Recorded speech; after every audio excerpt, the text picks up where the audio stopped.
Carcass Crawler is the official old school essentials zine. I have issue number 1 in front of me here. It provides new classes and races, including the acolyte, gargantua, goblin, hephaestin, kineticist and mage, flexible D6 thieves skills, and black powder firearms. But before we get into it, 95% of my audience actually isn't subscribed to the channel. So, if you're interested in old school essentials, the OSR community, or just becoming a better dungeon master in general, I would highly appreciate if you consider subscribing to the channel. Alright, let's get into it here. So, Carcass Crawler is officially written by James Malazowski. I apologize for destroying that name, as well as Gavin Norman, aka Necrotic Gnome, and it is published by Exalted Funeral, who publishes all of the Old School Essentials product line. We have the table of contents here, a quick introduction, the character classes, then we go into character races. An Old School Essential race and class can be separate or one and the same. We'll talk about that shortly. Then there are rules for including black powder firearms in your game, as well as some optional rules like combat talents for fighters, very similar to what the 5th edition Battlemaster fighter has at their disposal.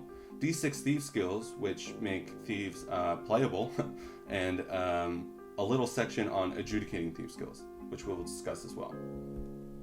So really quickly, I'll just read the welcome blurb here. Welcome to the first issue of Carcass Crawler, the official Old School Essential zine. Each issue of Carcass Crawler is packed with new material for your games, including character races, spells, magic items, monsters, etc.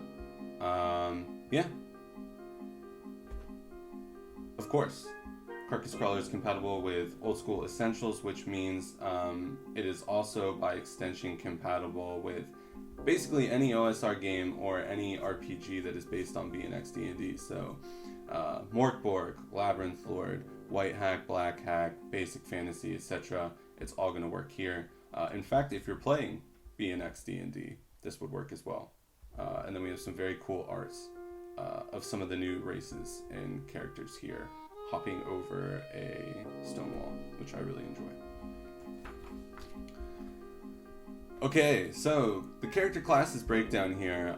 Funnily enough, this article presents the conundrum that perhaps you and your party feel that there are too many classes, which is a funny sentiment for more modern players, but in fact, a lot of old school guys and gals prefer to keep things as simple as possible.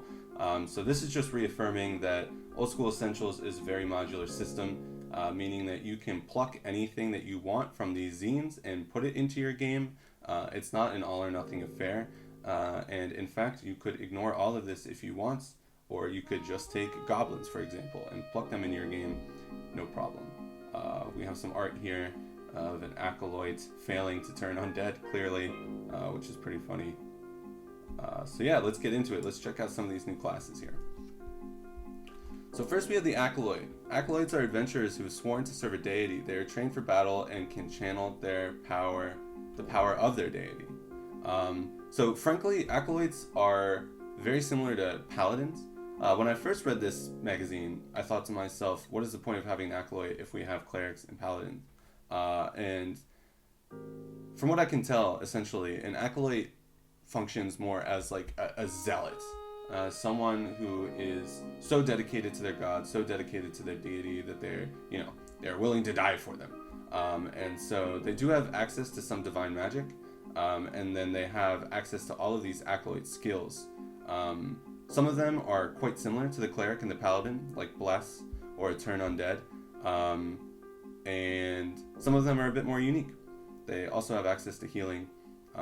So yeah, if you have a player at your table who is interested in playing someone who is very fervently dedicated to their god, acolyte could be a good choice for them.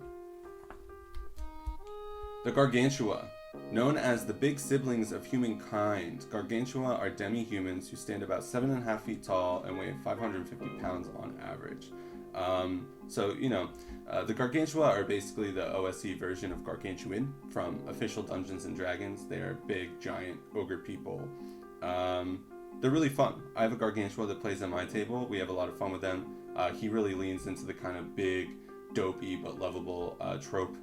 And they have this rock throwing ability, which is really funny, and has come up in my campaign more than one might think, and has resulted in successes and failures, and always providing laughs around the way. And again, we have more really badass old school art here. I don't know if this is supposed to be a gargantua or not. He looks quite ripped, but this dude is coming around the corner and he is ready to take on these skeletons. And I just love that black and white art. Okay, here we have goblins, my personal favorite. If you've watched the channel before, you would know. So goblins are short demi-humans standing between 3 and 3.5 feet tall. They possess skin ranging in color from yellow to orange to red, and everything in between, while their eyes are usually reddish in hue and are visible even in the dark. Though many goblins live underground, not all do so, especially those most likely to interact with humans and join adventuring parties. Goblins can be somewhat surly and resentful when interacting with other beings, or even their own kin, like bugbears and hobgoblins, which are goblinoid creatures that exist in the Old School Essentials rule set, but they are not playable classes, at least not yet. These attitudes are only heightened by the fact that many goblins, though not all, are aligned with chaos. Of course they are. So yeah, again, this just provides the option of having goblins as a playable race, which was not really a thing as far as I know in more old school games. Here we have some artists and goblins riding on their wargs. Very typical. Yeah, and goblins are always lots of fun. So if you want to play as one, you have the option now. Okay, hephaestin or hephaestin, however you might pronounce it, are very interesting. As far as I know, they are unique to Old School Essentials, although I definitely see inspiration from other races in other games. But hephaestins are a race of talls, around 6 foot, thin demi-humans with angular features and pointed ears. Some sages claim they are relatives of elves, hailing from a distant land or even another world. For their part, hephaestins are tight-lipped on the subject of their origins. Coldly rational and seemingly without emotion, the hephaestins are highly skilled in the use of mental powers, which they employ instead of magic. Despite their aloofness, hephaestins get along well with most intelligent races. I've really enjoyed having a player play as a hephaestin at my table.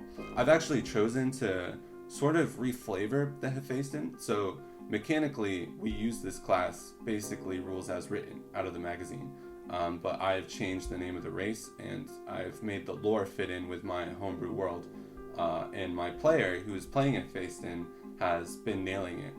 They rolled admittedly not so great stats at the beginning, just classic 3d6 down the line, and they started out with just 2 hit points and a pretty low constitution. But they have managed to very cleverly use the mental powers at their disposal to get themselves out of more than one very dicey, no pun intended, situations. So what I really appreciate about the hephaestin class / race the most, I would say, is that I think they're a great option for introducing players who aren't accustomed to the old school way of play, because the mental powers can really help a player see how they can navigate situations, be it combat or social or environmental, in a way that's not just whack, whack, whack or persuade. And it's been a lot of fun. So I highly recommend checking out the hephaestin. Kineticists. Kineticists are masters of mind over matter, their rigorous physical and mental training focusing the manipulation of internal kinetic force.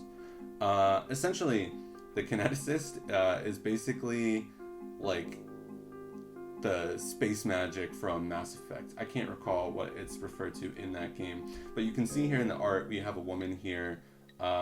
She's got some scalies going on here. I'm not sure, maybe she's supposed to be gargantua, but as you can see there, she has a group of men huddled behind her, and she's quite literally deflecting arrows, and we can see kind of a depiction of her magic here. And then if we flip over to the next page, we'll see that there is a whole spread, 2-page spread, classic OSC goodness. Everything is laid out super simply, super easily to digest quickly. But yeah, we can see with certain abilities here, like telekinetic attack, right? The kineticist telekinetically lifts an object within range and hurls it at a nearby opponent. Or kinetic wave. A wave of kinetic force surges from the kineticist's hand at a single target in range. So if you've ever played Mass Effect, that kind of mental, like,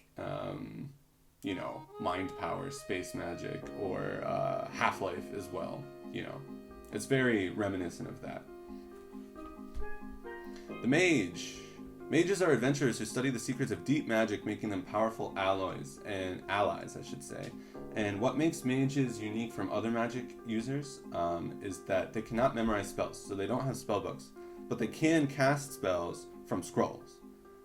And beyond that, to kind of make up for the fact that they can't record spells in their spell book to cast them later, they can create scrolls. And so, again, mage is an option in my homebrew campaign, but I've reflavored it to be an alchemist, a la the anime Full Metal Alchemist. So, rather than scribing scrolls, mages, they need to study how to cast certain magic spells using materials, right? So the law of equivalent exchange is how I'm flavoring this. And so when you cast something, it's a finite resource, essentially. And it also broadens their scope, because they can cast any spell that they can get their hands on, as long as they can create the scroll or find the scroll. So the mage can be an interesting option, for sure. So this article here basically just explains that these new races can be played as a class, or you can use them race and class separately. So for those unaware, in Old School Essentials, races can also function as a class, or you can choose a race and then choose a class separately, which is a more modern take on things, and it is the way that I prefer to play. But essentially what this explains here is that if you want to use just the race as a class, for example, like hephaestin, this is it. This is everything that you need. And you are a hephaestin. You don't need to worry about your class. You can simply flavor it as you want. But if you use race and class, essentially you use the class page, and then you take these racial abilities. Like if you're playing a gargantua fighter, right? You would be using the fighter section in Old School Essentials Classic Characters book. But then you would just add open doors, resilience, rock throwing, etc. on top of that. As long as you meet all of these abilities, of course. And then, so basically this is just reprinting what we just went through, but only providing the benefits that the race gives you. So for example, available classes at max level. If you're a goblin acrobat, you can only go up to 7th level. If you're a goblin assassin, you can only go up to 8th level, etc. And then these are the classes that you can play as a goblin. But of course, Old School Essentials, it's very modular and very hackable. So if you don't like that, you don't have to follow those rules. And you don't have to worry about breaking the game, because the game was never concerned with balance to begin with.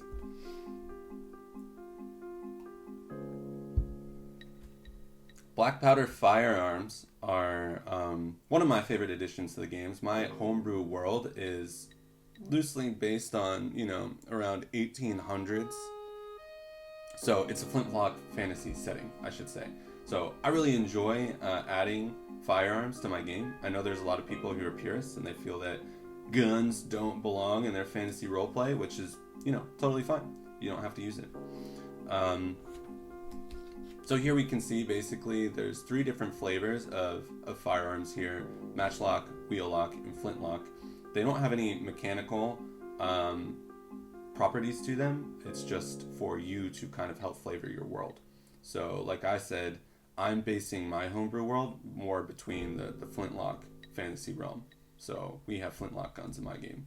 But yeah, what I really enjoy about adding firearms to the game is that they add an element of chaos and fear that I think is unrivaled, right? They pack a hell of a punch. They can, a heavy musket or a regular musket can do 1d10 damage, so they can one-shot kill very easily. But they're a bit unwieldy, and often they have to reload, meaning that you have to take an entire round to reload them after they've been fired. So you can only fire your weapon every 2 rounds, and you're completely indisposed while you're reloading. And as we all know, 1 round of combat can, be the difference between life and death, or failure and success in these games. So yeah, and of course also they're quite loud. They make a lot of noise. So if you fire off a gun in the middle of a dungeon, you can be sure that everyone in the vicinity heard and they are coming for you. So lots of neat options. If you're interested in implementing firearms in your game, even if you're not playing Old School Essentials, I would highly recommend checking this section out. I think it's super useful and quite elegant. And it's been a lot of fun. My players have enjoyed it. Here are the combat talents for fighters. Like I said in the beginning of the video, if you've played 5th edition D&D, the Battlemaster Fighter has access to a few abilities that are very similar here. It says right here that fighters can get a talent at 1st, 5th, and 10th level. So even at 10th level, they would only have access to 3. I feel that's a bit stingy. I think I allowed my fighter who plays in my game, he has 2 right now, as a level 2 or 3 character. And I think eventually I will let him have access to all 6 abilities. And then finally we have the D6 Thief skills that have been talked about ad nauseum, I think, across the internet. So I won't get too deep into the weeds about it here, but for those not in the know, essentially what the D6 Thief skills do is take all of the percentile-based thief skills that many find make the thief feel underpowered, really weak, or even useless in a lot of ways, because they almost never succeed, and just makes it a lot more elegant and easy to understand. So as your thief levels up, they can put points into the skills that they like to use the most, and up their chances of success. So you start with a 1 in 6 chance, but if your player puts a bunch of points into backstab, then they have a much higher success. Also really important in this section is Gavin explains that, of course, anyone can attempt to hide. Anyone can attempt to sneak around. Anyone can attempt to open a lock or hear a noise, things like that. But thieves, if they are successful on their check, they have the uncanny ability to succeed very quickly and flawlessly with ease. So it's not that only thieves can do these things, it's just that if a thief succeeds in their check, they succeed automatically because that's their speciality. And I think that's really important. So this is just a really great read, I think, in general, if you're a game master and you're struggling with how to narrate things or how to adjudicate things at the table when we don't have access to the myriad of abilities and spells that other games have. So yeah, highly recommend giving this a read through. And it's been a lot of fun. We use the D6 Thief skills. I even used the D6 system applied to other skills that use percentile bases as well, just because I think players seem to respond to it a bit better. It's easier to understand, and it's a lot quicker to resolve at the table. And that's that. And then here we have the open game license, which is thankfully sound and intact. And yeah, guys, that's Carcass Crawler issue 1. So I hope you enjoyed this flip through. I hope it gave you an idea of the new things that you can implement in your game with this magazine. And yeah, if you are interested in Old School Essentials or the OSR community in general, or you're just looking to become a better dungeon master like myself, I would be deeply honored if you subscribe, like the video, leave a comment down below, and until next time, venture forth.